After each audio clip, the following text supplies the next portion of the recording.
When I first got arrested, I didn't know how the judicial system really worked other than going to jury duty.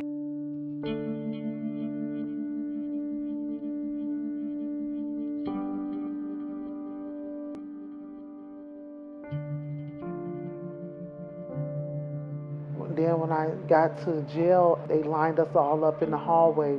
We was like maybe a block long in the hallway, uh, waiting to hear by the judge. And they were saying it goes real fast.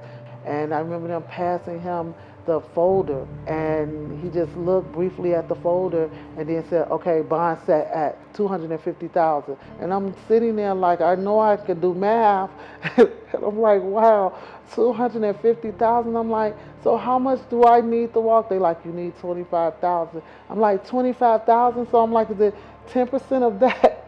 And they like, "No, that is the 10% of your bond." And I remember almost fainting. So in Illinois, like most states, a big part of pretrial justice is whether or not someone is given a money bond or a money bail. And that means that someone who can pay a certain amount of money is able to be released and free while their case proceeds.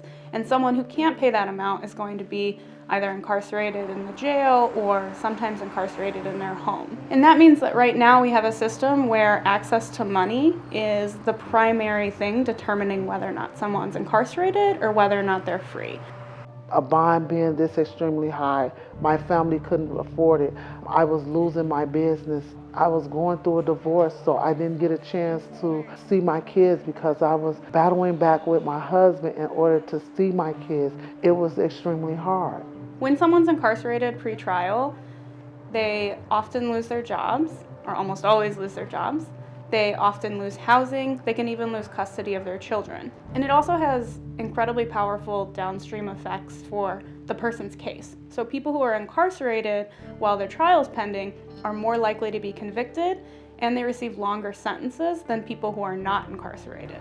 I said once I got out, I wanted people to know that this is not where people need to be, that this is a plantation for incarceration. This is not the way that United States or Illinois should be doing, housing people like this, holding them beyond time that they have served only because the simple fact that they could not post a bond.